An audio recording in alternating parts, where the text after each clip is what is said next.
ጽግዕተኛ ጉጅለ አስመላሽ ኮሚቴ ኣብ ዞባ ምዕራብ ትግራይ ፍሉይ ምንቅስቃስ ይገብር ከም ዘሎ ፍልፍላት ሓቢሮም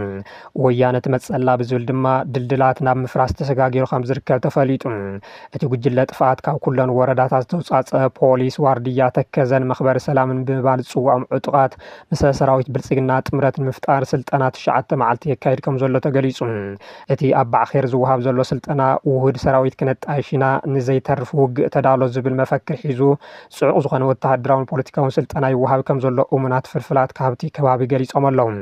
በዚ ኣብቲ ስልጠና ዝሳተፉ ዘለዉ ዕጡቃት ኣስታት 2570 ከም ዝኾነ እውን እቲ ሓበሬታ የመልክት። ብተወሳኺ እውን እቲ ጉጅለ ጥፍኣት ድልድላት ንምፍራስ ከም ሓደ ዕላማ ገይሩ ይንቀሳቐስ ከም ዘሎ ዝተሓበረ ኮይኑ ዕላምኡ እውን ወያነ ብኩሉ ኣንፈት ከይኣቱ ቦታ ምጽባብ ዝብል ኮይኑ ዛጊድ ብኣንፈት ቆራሪት ደደቢት ዘሎ ድልድል ከም ዝተቆረፀን ከም ዝፈረሰን ይግለጽ ኣሎ። ቀጺሉ ሸራሮ ማይተመን ከምኡ እውን ድልድል ሑመራ ኦሞ ሓጀር ንምፍራስ ከም መደብ ተታሒዙ ከም ዘሎ ዝወፅእ ሓበሬታታት ኣነፂሮም እቲ ብገበነኛታት ደመቀ ዘውድን ኣሸተ ደምለውን ዝምራሕ ወራሪ ሓይሊ ካብ ሰራዊት ብልጽግና ስንቅን ዕጥቅን ደገፍ ዝግበረሉ ኮይኑ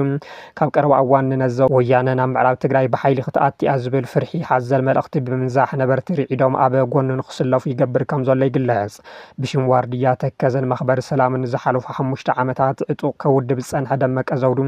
ናይ ዝኾነ ደገፍ ከየድልዮ ናይ ምካት ዓቕሚ ከም ዘሎ ክፍክር እኳ እንተጸንሐ ሕዝግና ዘዕጠቆ ምልሻ ኣሽንኳይዶ ቦይን ክምክትስ ምስ ሰራዊት ብልጽግና ተሰለፍ እንትበሃል እውን ዘልሓጥሓጥ ከም ዝብል ዘሎ እዩ እናተገለጸ ዝርከብ።